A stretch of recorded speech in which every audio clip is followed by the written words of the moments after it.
amigos? Soy Chisco Serra, entrenador personal y coach online. Hoy quería traeros un nuevo formato de vídeo en el cual he seleccionado, bueno, más que seleccionar, he escogido 20 preguntas que me habéis ido haciendo a través del club y las voy a intentar resolver de una forma bastante, ¿cómo sería la palabra? Bastante rápida y directa, sin andarme por las ramas. Y si alguna de ellas queréis más información detallada que dé para un vídeo, simplemente tenéis que escribirme y estaré encantado de hacerlo. Pero en este caso voy a ir al grano porque son 20 preguntas y no queremos que se extienda demasiado el vídeo. Si veis que miro hacia ese lado es porque voy a leer la pregunta y luego evidentemente voy a contestaros sin ningún tipo de papel, de formato ni nada, lo que se llama una contestación directa y a pelo. La pregunta número 1 es, después de un desliz en la dieta, ¿cómo comerte una pizza? ¿Qué hacer? Eso es algo muy típico de pegarnos un atracón, una pizza, un helado, lo que sea, y luego intentar compensarlo comiendo menos calorías.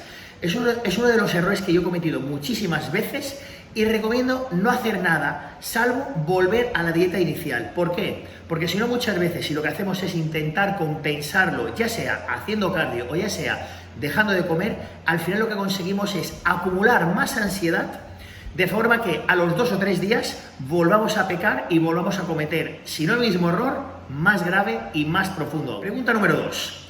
Posibles pérdidas de masa muscular al tener que despertarse varias veces durante la noche por mi bebé. Bien, en este caso hablamos de una persona, hombre o mujer, no nos lo dice, que tiene un bebé y que tiene que despertarse. Bueno, eso, por supuesto, en la vida tenemos que priorizar. Y si no nos queda más remedio, me ha pasado a mí, pues pasar noches en urgencias o porque la niña tosía y no podíamos dormir, pues no podemos hacer nada. Eso no va a causar pérdida de masa muscular, simplemente ese día se va a ver mermado nuestra recuperación porque no vamos a poder dormir correctamente y eso se traslade a que no rindamos en el entreno. Tenemos dos opciones, una, bajar un poquito el ritmo de entreno de ese día, o otra, si no nos queda más remedio porque no hemos descansado de ninguna manera, simplemente no entrenar y dejarlo para el día siguiente. Pregunta número 3. ¿Cuánto tiempo suelen durar tus épocas de definición? Bien, en mi caso, debido a mi edad, debido a mi metabolismo y debido a muchísimos factores y también al factor emocional, me gusta hacer las definiciones largas. Por eso me pongo como norma general utilizar 20 semanas. Sé que para muchos puede parecer mucho, es cierto que en el pasado era capaz de ponerme en forma en 8, 10, 12 semanas, pero ahora me gusta utilizar 20. No es que vaya a agotar las 20, pero de esta manera también voy sobrado de tiempo y también de alguna manera no me estreso si una semana, pues por la razón que sea, porque no he podido descansar por mi bebé o simplemente porque has cogido un resfriado, una pequeña lesión o algo y he tenido que bajar el ritmo, eso no me preocupa y no hace que vaya estresado porque el tiempo se me viene encima. 20 semanas, ideal. Pregunta número 4. Si estoy en terapia y me toca la primera vacuna del COVID, ¿debería suspenderla?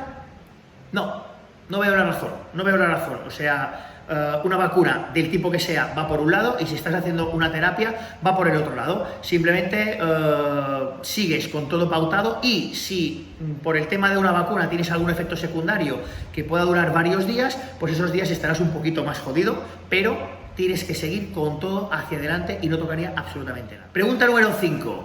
¿Qué cantidad de sal recomiendas? Vale, la sal yo no soy partidario de tener que pesarla porque pesar miligramos de sal sería ridículo, pero soy partidario de utilizar sal rosa del Himalaya, concretamente en todas las comidas. No en las comidas dulces, evidentemente no le vamos a meter en un batido de proteína con crema de arroz, pero el resto de comidas que suelen ser ensaladas, utilizarla. Y lo que suelo hacer es una pizca, es decir, lo que cogemos con los dedos, lo que sería una pizca por comida. No hace falta más, pero sí que es necesario que esté presente en todas las comidas. Pregunta número 6. Mucho tiempo con carbos bajos, se estanca el peso. ¿Qué puedo hacer? ¿Recortar más? Bien, eso es muy típico de estar demasiado tiempo con los carbohidratos muy bajos y nuestro metabolismo se ralentiza. ¿Qué quiere decir que se ralentiza? Que se vuelve más lento, se vuelve más vago porque le estamos dando la señal al sistema de que estamos consumiendo menos calorías y tenemos de alguna manera que compensarlo y el cuerpo lo compensa bajando la quema de calorías. ¿Qué podemos hacer? Si seguimos bajando calorías, al final acabaremos por no comer absolutamente nada. Ahí es donde recomiendo el sistema de cargas y descargas de carbohidratos. Es decir, donde unos días estamos bajos, pero otros días vamos haciendo subidas y bajadas.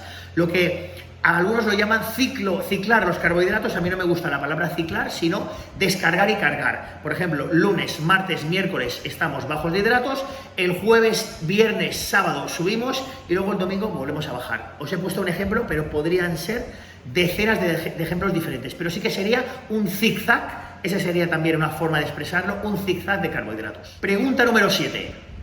Claves para ser un buen alumno.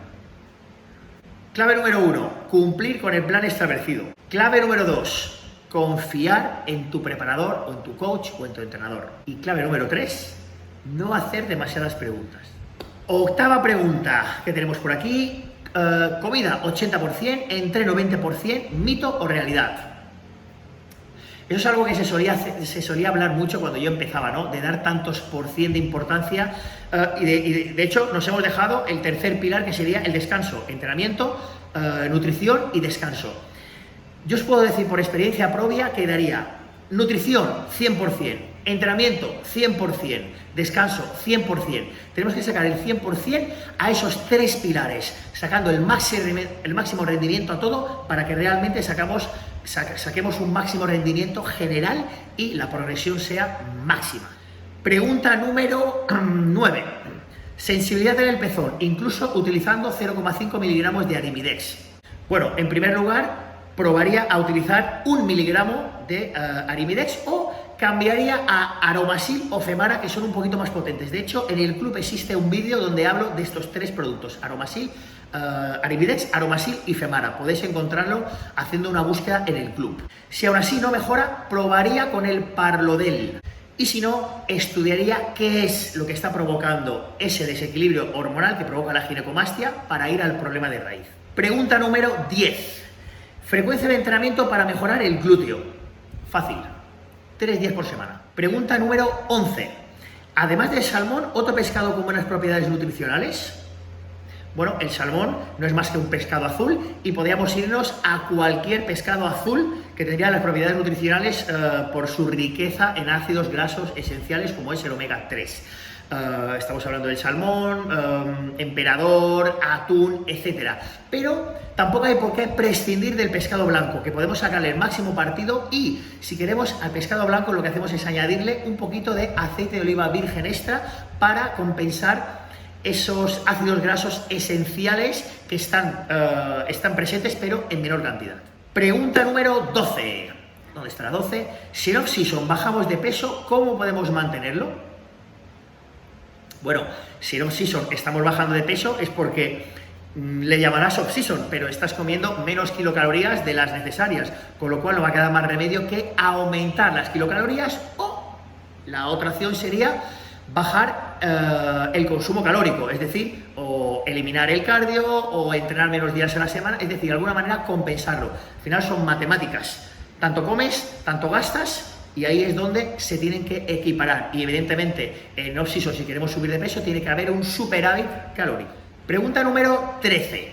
¿Funcionan los BCAAs? Bien, es cierto que últimamente, así como en su día los BCAAs se pusieron muy de moda, primero los 2-1-1 en proporciones de los diferentes, de la leucina, valina e isoleucina, luego se eligió el 4-1-1, el 8-1-1 y vamos a llegar al 400-1-1.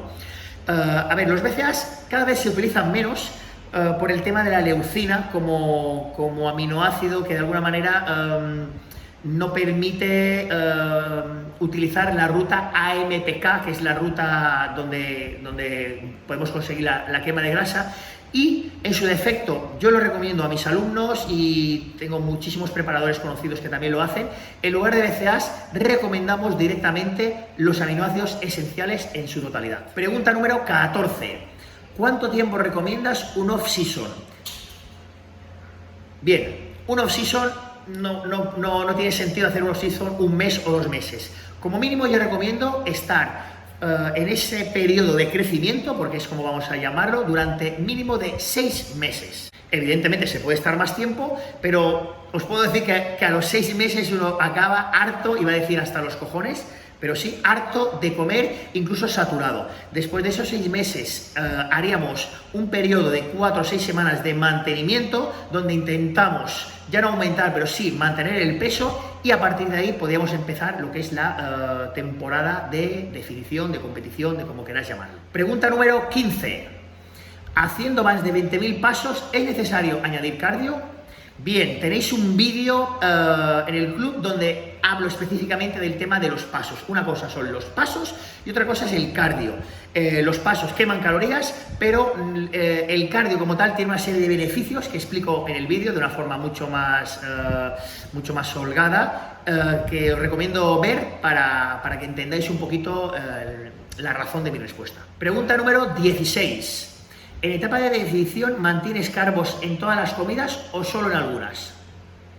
Bien, cuando estamos en definición, lógicamente hay que ir reduciendo los carbohidratos y siempre, voy a decirlo al revés, intentaremos mantener el máximo de hidratos en las comidas previa al entreno y post-entrenamiento. Ahí es donde consumiríamos la mayor parte de carbohidratos, y donde los iríamos de alguna manera bajando o incluso eliminando sería en el desayuno y en la cena. También dependerá un poquito de la hora del entreno. Si nuestra hora de entreno es a las 8 de la tarde, pues es lógico que también tomemos carbohidratos en la cena. Pero por norma, iremos reduciendo los hidratos en las comidas que están más alejadas de la hora de entrenamiento. Pregunta número 18, ya nos queda poco. ¿Cuántos litros de agua recomiendas beber a un culturista? Bien, el tema del agua, durante muchísimo tiempo se recomendaba beber litros y litros y litros, 7, 8 litros de agua. La conclusión que yo he sacado por mi experiencia y por la documentación que he podido leer, que no es necesario beber tanta agua. Bebiendo 3, 4 litros de agua es más que suficiente. Evidentemente, si estamos en verano y hace mucho calor, mucha humedad, o por nuestro trabajo o la temperatura ambiente sudamos más, beberemos más, pero por norma general no hace falta inundaros, no vais a estar mejor de los riñones ni vuestro organismo va a estar más limpio por beber más agua. El agua, una vez que el cuerpo tiene la suficiente, más no es mejor. Pregunta número 19. ¿Qué suplementos dañan el hígado? Aquí sé que hay muchísimos mitos sobre el tema del hígado, sobre los batidos de proteína, etcétera. Es todo falso. Realmente lo que daña el hígado serían los medicamentos, pero ya no hablo de medicamentos a nivel de anabolizantes o anabolizantes orales, sino un simple paracetamol o un antibiótico son medicamentos que dañan muchísimo el hígado, mucho más que cualquier otro producto. Y pregunta número 20, última pregunta de este primer vídeo, Questions and answer, eso sería en inglés. Mi inglés es bastante malo, tengo que mejorar la pronunciación. Que me lío. Pregunta número 20, ¿por qué el sudor me huele a amoníaco? ¿Soluciones? Bien, por experiencia, porque me ha pasado mucho en el pasado, valga la redundancia, el amoníaco es un desecho del cuerpo y en la mayor parte de las veces ese olor fuerte amoníaco se debe a un exceso de proteína. ¿Por qué? Porque nos pensamos que comiendo más proteína nos pondremos más fuertes. Y eso es otro de los mitos. Al final uno descubre con el tiempo que la proteína tenemos que tomar la suficiente, pero que más proteína no nos va a dar beneficios, sino que nos va a dar más efectos secundarios. Y uno de ellos es ese olor de amoníaco, porque el cuerpo está intentando metabolizar más proteína de la que puede y lo excreta a través del sudor. Y el olor es terrible, porque hay veces que la camiseta, la ropa, hay que tirarla porque ni lavándola se pone en su sitio. Así que ya sabéis, amigos, bajad un poquito la proteína.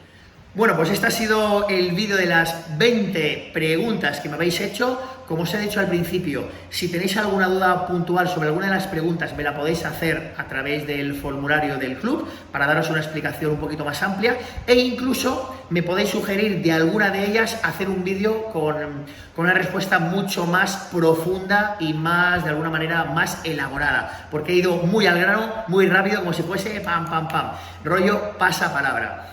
Si os ha gustado este formato de vídeo, por favor, decídmelo, porque puedo hacer más.